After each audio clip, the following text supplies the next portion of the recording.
My name is Trish Ware, and I am obsessed with all things pregnancy and birth and helping you to navigate both the practical and the magical seasons of this journey called motherhood.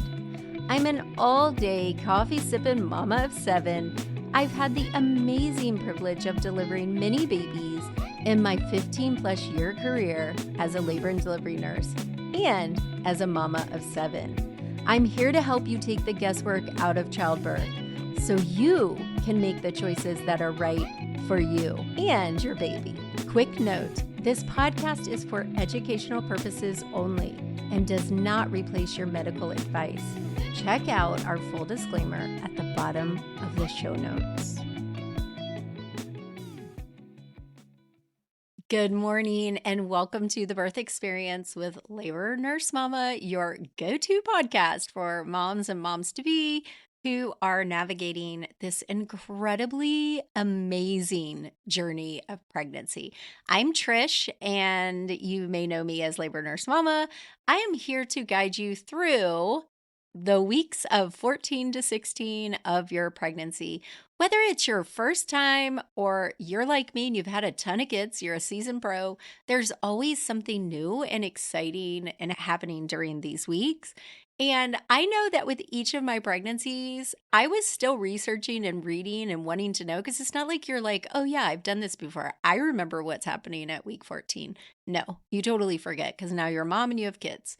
So today we're going to dive deep into what these weeks mean for you and your sweet little person you're growing, from the changes that are happening in your body to the developments that are happening inside your womb, and what you can expect at your prenatal appointments. Whether you're walking outside right now, you're sitting at home, cozy on your couch, or you're on your commute, let's talk about this beautiful part of pregnancy as you're entering into the beginnings of the second trimester, which I love second trimester. I don't know about you guys, but you notice such a shift most of the time. Now, with Lainey, I did not. I was sick. I was tired. I was also in nursing school, so I think that's why. But most of you guys are probably feeling a little more energetic at this time, and hopefully your morning sickness is easing up and you're starting to feel more like yourself again, which is what happens for most people in the second trimester. Now, as soon as I say that, someone's going to say to me, that's not how it is for me. And girl, I get you because I've been pregnant a lot. And out of my 6 pregnancies that ended in a live birth, I had mostly amazing second trimesters. Again, with Lainey, not so much. So this is a time that most of you guys are really going to cherish. And it's when you start to get excited, because it's not exciting when you're hovered over the white throne in the bowl of your toilet and puking. That's not exciting. Not at all. And even though for some of us, we try so hard to get pregnant, then we get pregnant and we feel like do, and we're hanging on the toilet, it doesn't feel so exciting. And then we're like, what the heck did I do to myself? Then we feel guilt. Then we feel shame. And it's just a bad cycle in the first trimester sometimes. And you can't keep your eyes open for nothing.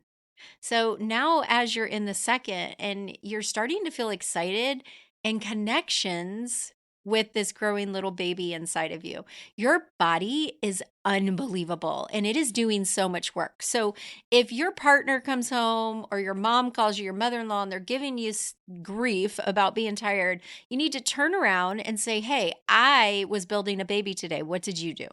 Because you are really going to experience a lot of changes right now. You might even begin to see that your belly is starting to show more prominently, which is such a beautiful sign that baby is growing. And here's the thing, with that growth comes a marked need for comfort. I could not stand anything tight on my belly when I was pregnant, especially from about 9 weeks till about 25 weeks. No, I wanted nothing tight. And that might be because I was used to wearing scrubs, not so sure. But I really recommend that you do some research. And I'm going to link to our second trimester shop on Amazon. But I recommend that you get some good athletic leggings that will grow with you and make you feel good and look good as well. Because being comfortable and looking good means a lot to some of us, especially when our body is changing so much. And I just want to put that out there because it's okay if you're not feeling happy about the changes your body is going through. Some of my students have, we do a weekly hangout with our students every Wednesday with all our pregnant mamas, and my students tend to join earlier than most people join for birth classes because my class is really more of a pregnancy slash birth class and support system. And so I spend a lot of time with these moms, and quite a few of them really struggle with body image problems. Even maybe they had it before they were pregnant, or maybe they never had to worry about it. And now they're like, what is happening to my boobs? My nipples are getting darker. I look terrible. You don't quite look pregnant. So you feel like you look chubby or whatever it is that they're dealing with. And then they go on social media and they see all these people like glorifying and feeling great. And I love my pregnant body and I'm going to embrace it. And they don't feel that way. So I just want to tell you guys, if you feel different than what most people are saying you should feel, that's okay and that's normal. Come hang out with us. So remember, now is the time to start investing in some quality maternity wear, but think of it, what are they called? A clothing capsule. You don't need a lot, just a good few pairs of pants and some shirts, and you're going to feel fantastic and like a cute little dress. Emotionally, let's talk about that. This can be a period of ups and downs, as can all of pregnancy and postpartum. It's a normal experience to feel like a mix of excitement, but also anxiety. That's where I come in, girl. That's my magic sauce, helping you deal with that anxiety and fear. Because right now, like you're looking at a future where you're actually raising and responsible for another human being. And that is heavy and big. So remember to take care of your mental health. It's just as important as your physical health. And if you've come to my Fearless Birth experience or taken one of my free classes or you're part of my paid program, then you know part of my birth framework for my birth program is the mental side of birth and parenting and pregnancy, because you have to really work on that. Birth is 90% mental, 100% gonna say that till that's funny. I say 90% the 100%. But what I mean is, I 100% believe that birth is 90% mental. So really be focusing on your mental health. And then when it comes to your physical health, you might be feeling better now and able to do more. So don't go crazy all of a sudden again. Make sure you get clearance from your provider. But do some things that can center you, like yoga or reading or going on beautiful walks or connecting with other moms to be, which is why we do our weekly coaching as well. Because it's funny, my students like get so close and then they fly and hang out with each other. And like this last weekend, I got to fly to Boston to go to one of my students' weddings, which was such an honor. Like, how many online class owners or class founders or class educators, whatever you want to call me, do you hear flying across the country to go to a wedding or a birth? That happens to me. And I got to meet two of my students because they became best friends in our weekly hangouts. And I got to meet one of my babies. Such an honor. Anyway, thank you again, Kayla. So I just want you guys to really realize that having connections with other moms to be can be super powerful. And you want ones that are behind you and ahead of you in life so that you guys can all learn from one another. Okay, let's talk about the baby bean and how that baby's growing. Let's talk about the star of the show, your baby. So by weeks 14 to 16, the baby is really growing fast, like super fast. They're about the size of an avocado now, which I love. And their tiny little features are becoming more and more defined. They can frown, squint, and grimace and suck their thumb, which is super cool. And that frowning and squinting and grimacing, you're going to be seeing for the rest of your parenting journey, just to give you a heads up. Their little heart is pumping about 25 quarts of blood each day. And they're starting to practice breathing because remember, they're not going to breathe air till they come out. They're breathing and practicing by inhaling and exhaling amniotic fluid. It's just so fascinating. And here's the real gem of the day.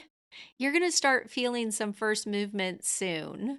which we call quickening, is those first fluttery butterfly feelings that you feel. It's really weird. It feels like a gas bubble. Side note, when I was pregnant with Grayson, who's my youngest, a lot of you guys know my story, but my ex had a very tragic accident and had a traumatic brain injury and was in the ICU and then was at a brain facility in Atlanta called Shepherd Center, which, by the way, is incredible. They're amazing. And so I think I was about, oh gosh, was I 14 weeks when he fell? Something like that, 14, 15 weeks. We had just had our gender revealed like the weekend before. And so I was sitting in the ICU next to him. He's unconscious. He's on a breathing tube. He's on a feeding tube, all the things. And I felt Grayson move for the first time, and it was such a sign of promise and hope, and he's just my little angel. Anyway, so that's just a side note story for you guys. I don't know where that came from, but there you have it. It is a moment you'll never forget, that little nudge like, hey, mama, here I am, here I am. And you sometimes really need to be still to be able to feel it, because it really does feel like little fluttering gas bubbles going through your stomach. So you'll know for sure eventually that's what you're feeling. So let's talk a little bit about your prenatal appointments. Around this time, you're going to start having prenatal visits that focus on your baby's growth and their health as well as your own. And these appointments are really good opportunities to start practicing advocating and speaking up and expressing concerns, asking questions. I know you're nervous. This is another part of the framework in my birth classes, because you may have all the knowledge in the world and you may have a solid mindset, but if you can't speak up and ask questions or say no or say yes, girl, that is not the power I want for you. Your healthcare provider may also discuss some more genetic screening tests with you to check for developmental issues. And remember, these tests are always optional. You do not have to do them. Just do what's right for you and your family. Don't let anyone pressure you one way or the other. So here's a couple questions you could ask at your 14 to 16 week checkup. How is my baby's growth and development progressing? What are the recommended nutritional supplements during this stage? And can you provide any advice on managing common symptoms like back pain or leg cramps? Those are some things that might start cropping up. So really just talk to your provider and utilize that resource. Okay, so some tips and tricks for a healthy pregnancy. Here's the deal. Nourishing your body, eating a healthy diet, and staying active are really key.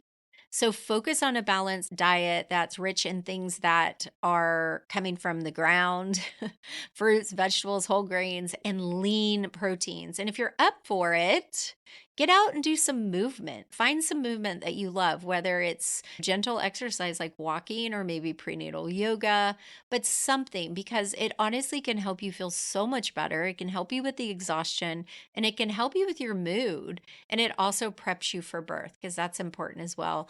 And lastly, don't forget about self-care. You're so important. And I want you to start practicing honoring yourself now, because as a mom, you can get so wrapped up in taking care of your children that you forget that you are a unique person who needs to be cared for. And it can be challenging. So treat yourself kindly. Go get a prenatal massage, spend a quiet evening with your friends, read a book, or just nap. Listen to your body and give it what it needs, and honor the birth queen that you are, because you are a queen. You're amazing.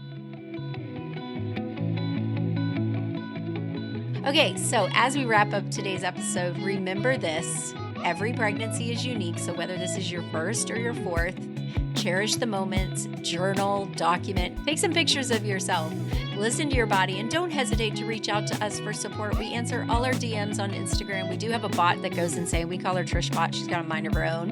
If you can push past her, we will get to you. Just keep asking to chat with the team.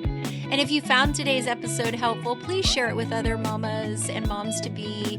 And don't forget to hit subscribe so that you can get the latest episodes. And if you are feeling really generous, leave us a review. We do a prize at the end of every month and give away a prize to those who leave a review. So if you leave a review, shoot us an email, info@labornursmama.com, and say, hey, I left a review to be entered in that drawing. And if you're interested in diving deeper with me on your pregnancy journey, join my birth classes. We would love to hang out with you every week and get you so solid and ready for this baby that you're like just walking in there like a queen. Okay, have a great day. As always, a new episode drops every Friday morning. I'll see you again next Friday. Bye for now.